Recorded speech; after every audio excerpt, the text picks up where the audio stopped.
Graça e paz do Senhor Jesus, queridos irmãos e irmãs, sejam todos muito bem-vindos ao devocional de hoje, aqui no canal Ministério Zoe, Vivendo a Vontade de Deus. Eu sou o pastor Fábio Martins e todos os dias eu estou aqui para poder trazer um devocional especial para você. Amém, queridos? Então, eu quero hoje trazer um devocional e o devocional de hoje tem como tema: um abismo chama outro abismo. Queridos, esse é uma parte de um verso, de um texto bíblico que muito se fala, né? Que muito a pessoa ali menciona ela quando uma situação, principalmente quando se trata de situação de pecados, né? Quando situação de pecados ou situação que a pessoa se coloca numa situação difícil e muitas vezes ali para você incentivar pessoas, falar, olha, você tem que sair disso, a Bíblia diz que um abismo chama outro abismo, e no seu contexto não está errado, de forma nenhuma. Mas eu quero trazer para você algo mais claro do que é um abismo chama outro abismo para a sua vida, porque essa frase, um abismo chama outro abismo, ele pode ter dois significados bem interessantes para que nós possamos saber lidar na nossa vida espiritual. Primeiramente, quando a gente fala de um abismo chama outro abismo, nós podemos falar de situações ao qual Deus vai trazer sobre as nossas vidas ou que o mundo das trevas vai trazer contra as nossas vidas, ou ainda tem uma terceira opção, quando nós mesmos tomamos atitudes erradas, que daí essa terceira se enquadra naquela que eu disse, que quando uma pessoa ela se coloca numa posição de vulnerabilidade e você tenta resgatar aquela pessoa, incentivando ela, dizendo para ela, olha, você tem que sair disso porque isso vai chamar outro abismo pior, a situação vai ficar pior, né? Se enquadra nessa terceira. Então eu quero trazer para você essa mensagem e primeiramente eu quero ler um texto base junto com você que está lá no Salmo 42, que é onde fica localizado esse texto que contém esse tema do nosso devocional, que é o Salmo 42, versos 7 a 9. Eu vou colocar na tela para você e você vai poder acompanhar comigo aí, tá bom? Vamos lá. Um abismo chama outro abismo ao rugir das tuas cachoeiras. Todas as tuas ondas e vagalhões se abateram sobre mim. De dia o Senhor me concede o seu amor leal. De noite a sua canção está comigo. Esta é a oração ao Deus da minha vida. Direi a Deus, a minha rocha, por que te esqueceste de mim? Por que devo sair vagueando e pranteando, oprimido pelo inimigo?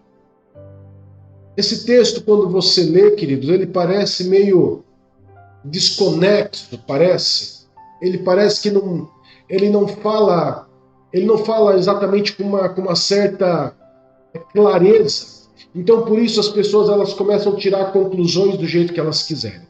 Mas não que esteja errado, de forma nenhuma.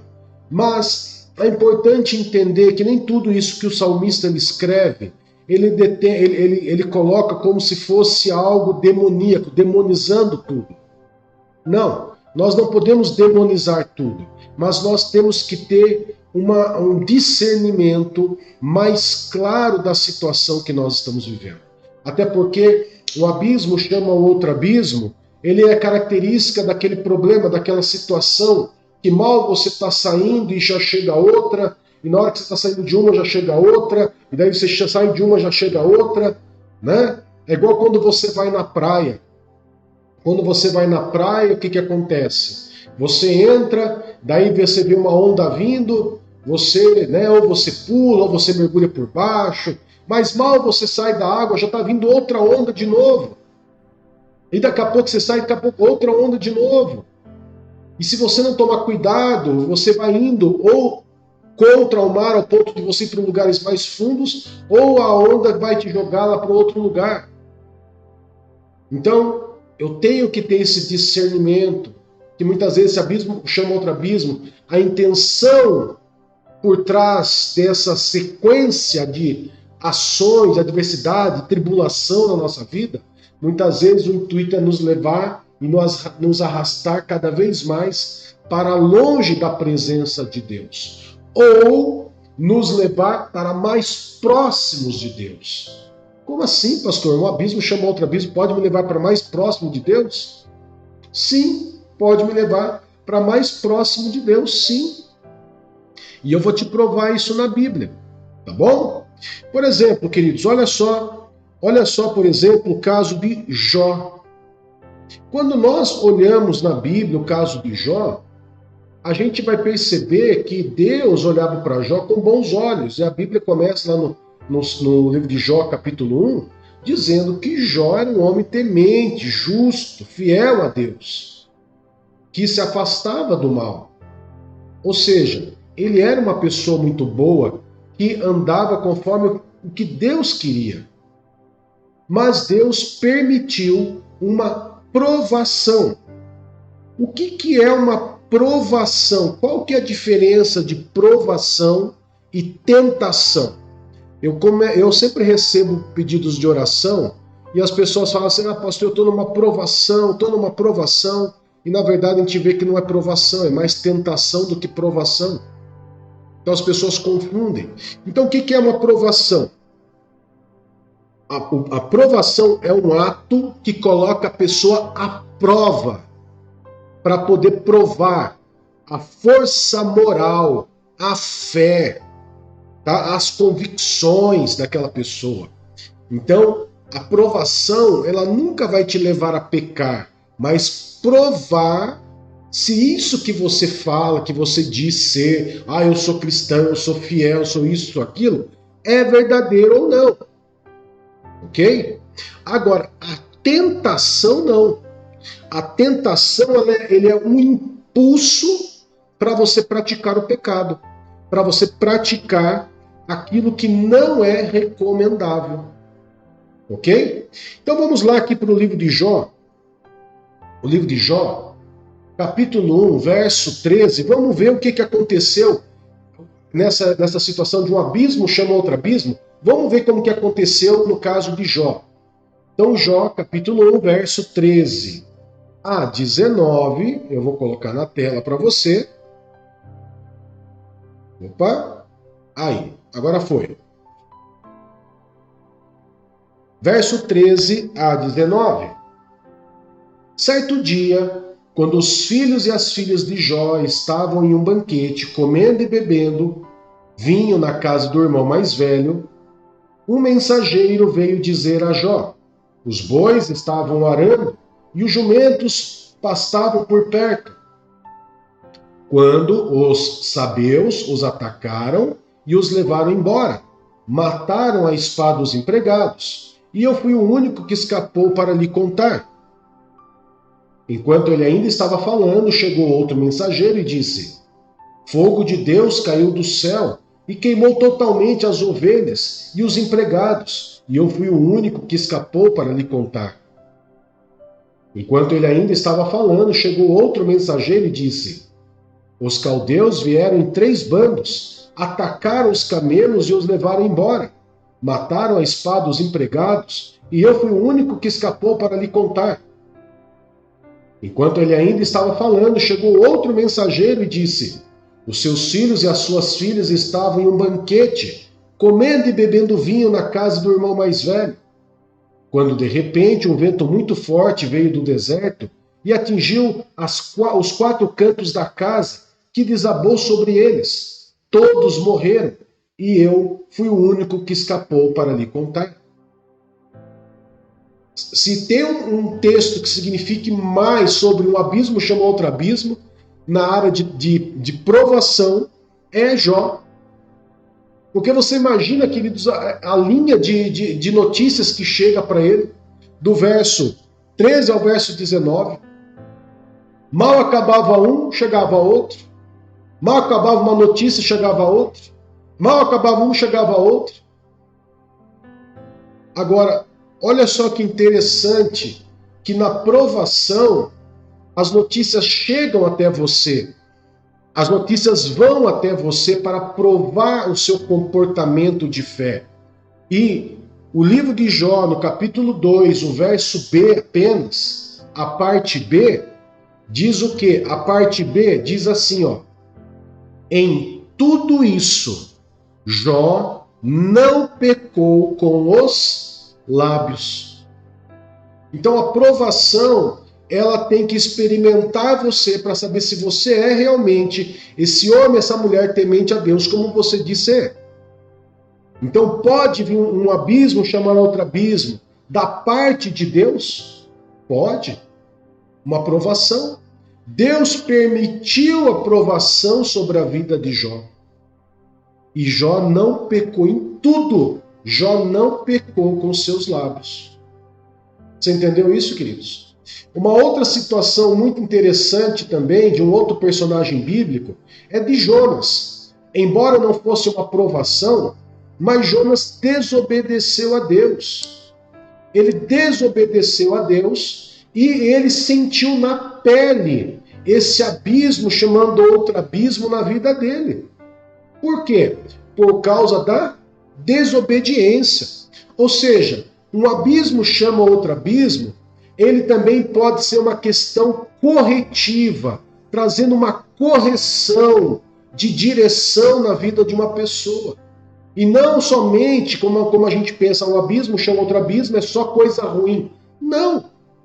Pode ser aprovação para ser aprovado, para você chegar mais próximo de Deus. No entanto, que Jó termina o livro de Jó no último capítulo do seu livro, ele fala que ele conhecia Deus apenas de ouvir. Mas depois de tudo que ele passou, ele via face a face o olho de Deus. Ele olhava, ele conseguia sentir a presença de Deus. Ou seja, isso, a provação levou ele para mais perto de Deus. Jonas, pela desobediência dele, experimentou o abismo, chama outro abismo, porque ele desobedeceu. Deus manda ele ir pregar contra aquela cidade de Nínive, a cidade de Nínive, e simplesmente ele tenta fugir. E lá no livro de Jonas, no capítulo 2, verso 3 e 4, quando ele é jogado ao mar, né, já engolido pelo grande peixe, ele faz uma oração a Deus. Olha só na tela aí que eu vou colocar para vocês a oração que ele fala. Vocês vão ver que a palavra dele bate muito com o texto do Salmo 42, que fala de um abismo, chama outro abismo. Olha só que legal. Lançaste-me nas profundezas, no coração dos mares, e correntezas formavam um turbilhão ao meu redor. Todas as tuas ondas e vagalhões passaram sobre mim. Eu disse, fui expulso da tua presença, contudo olharei de novo para o teu santo templo. Você viu que legal? Ele usa palavras muito parecidas, muito próximas ao Salmo 42, né? Jonas ele usa, dizendo que Deus fez ele passar por uma determinada situação de dificuldade, uma situação de quase morte, para que ele pudesse repensar a vida dele, repensar se compensava ele tentar fugir da presença de Deus. Então muitas vezes é Deus puxando a nossa orelhinha ali para que nós possamos aprender a depender de Deus também, ok? Mas vamos lá, vamos para mais uma situação aqui, de um abismo chama outro abismo, que pode ser uma tentação. Pode ser uma tentação, e essa tentação, ela nem sempre vai vir de Satanás, como eu digo. Não adianta você tentar demonizar todas as situações. Como as pessoas falam, o Satanás se levantou, o Satanás está furioso. Queridos, muitas vezes Satanás não está nem aí para você. Essa é a verdade. Porque Satanás, ele olha muitas vezes para nossas vidas, e as vidas é muitas vezes tão bagunçada, a pessoa não ora, não pede direção para Deus, simplesmente vive uma vida qualquer, indo para um lugar que achar melhor, e Satanás não esquenta muito a cabeça com aquela pessoa. Por quê? Porque a pessoa que quer seguir o seu próprio caminho sem pedir direção de Deus, Satanás sabe que uma hora ou outra aquela pessoa vai cair, e que um abismo chama outro abismo vai ser real na vida daquela pessoa. Então, por isso que eu falo, não adianta tentar satanizar, demonizar todas as coisas, porque não é.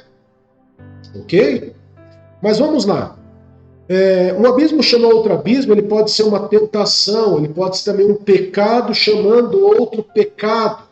Um pecadinho que você achava que não ia dar nada, mas aquele pecadinho pequenininho chama um pecadinho um pouco maior, que chama outro pecado um pouco maior, e na hora que você vê, você entrou numa bola de neve gigante de pecado que você não consegue mais sair. Olha o caso, por exemplo, de Davi. Davi, ele começou como? Olhando, observando Batseba. Olhou, caiu em tentação. Se ele só olhasse, queridos, ele tinha cometido o pecado da cobiça. Mas ele não somente cobiçou, ele desejou e mandou trazer Batseba até o palácio dele. Então ele cometeu o pecado. E o pecadinho que ele achava que não dava nada, deixa eu dar uma olhadinha lá ver Batseba. Ele olhava, tinha desejo, cobiçava. Daqui a pouco manda buscar. O que era uma cobiça virou um desejo, que virou ali um ato concreto. E depois, se não bastasse cometeu o adultério com Batseba, que era casada com Urias, ele ainda vai programar a morte de Urias. Então olha só quão sério que é a situação quando nós entendemos o que um abismo chama outro abismo, ele pode ocasionar na minha vida. Pode ver que nesse caso da tentação, não tem Satanás, não tem demônio. O que tem é o olho do ser humano imperfeito pecador, aonde ele não soube se controlar, onde ele não teve o domínio próprio. Não tem Satanás nessa história. Ok?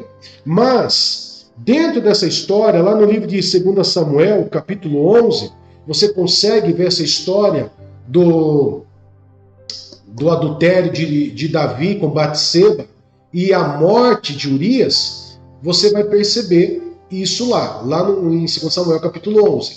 Mas, interessante é a sequência dessa história que vai trazer algo bem interessante para a gente. Muitas vezes você fala assim, pastor, essa situação está se prolongando na minha vida. Esse abismo chama outro abismo, mal acaba um problema, vem outro, mal acaba um problema, vem outro. Isso pode também, sabe, ser o quê? Esse abismo, chamando outro abismo, ele pode ser o quê? Um sinal, queridos, um sinal de maldição hereditárias ou pecados geracionais. Foi o que aconteceu com Davi, e eu vou te provar na Bíblia. Quem que cometeu adultério com Batseba? Davi. Quem matou Urias? Davi. Olha só o que Deus fala para ele no livro de 2 Samuel, capítulo 12, verso 10 a 12. Olha só o que é falado para Davi, queridos, presta atenção. Por isso que, por causa do adultério e da morte de Urias, a espada nunca se afastará da sua casa, pois você me desprezou e tomou a mulher de Urias, o hitita, para ser sua mulher. Verso 11. Assim diz o Senhor, da sua própria casa trarei desgraça sobre você. Tomarei as suas mulheres diante dos seus próprios olhos e as darei a alguém próximo de você, que se deitará com elas em plena luz do dia. Você fez isso às escondidas, mas eu farei diante de todo Israel em plena luz do dia. Você viu só?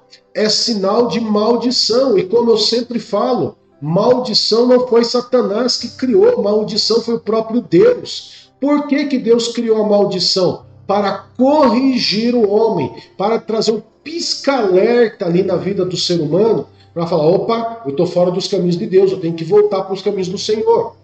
E como que eu faço isso? Confessando pecado, renunciando pecados, seja próprios, seja geracionais, renunciando isso. Agora, olha só que interessante, Davi não teve paz, queridos, depois desse ato dele. Davi não teve paz. Davi, ele cometeu um adultério, matou Urias, depois perdeu o filho, a Batseba perdeu o filho que estava grávida de Davi. E se não bastasse isso, olha a consequência. No capítulo 13 de 2 Samuel, nós vamos ver um dos filhos de Davi, chamado Aminon, ele violenta a sua meia-irmã Tamar. Olha que maldição terrível! E tudo isso por quê, pastor? Por causa daquele pecado? Por causa do adultério de Batseba? Por causa de ter matado Urias? Sim! Mas, pastor, mas não foi Davi? Por que Tamar e o Aminon pagou por esse preço? Porque é pecado geracional. O pecado que Davi cometeu reverbera em forma de maldição, de herança na vida dos filhos. Então, olha só o que aconteceu na vida de Samuel. Na vida de Davi, teve que presenciar o que Davi teve que presenciar dentro da sua própria casa. Olha só, vou colocar na tela para vocês aí. 2 Samuel, capítulo 13, verso 14 e 15.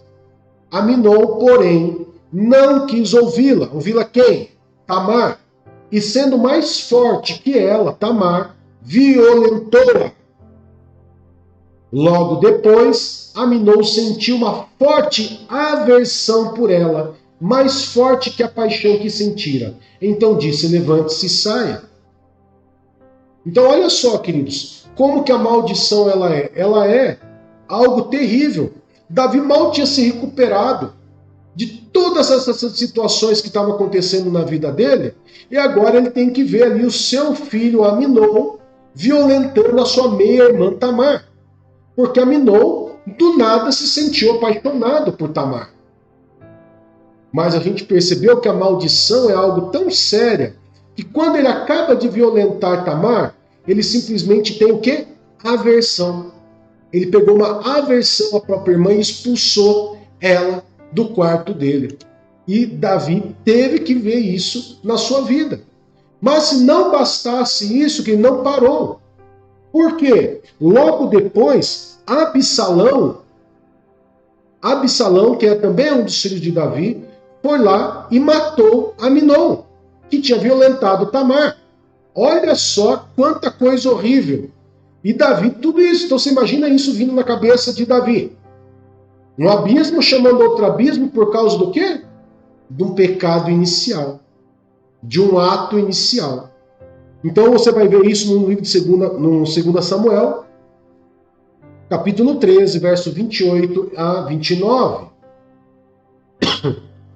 Vamos lá, vou colocar na tela para vocês daí.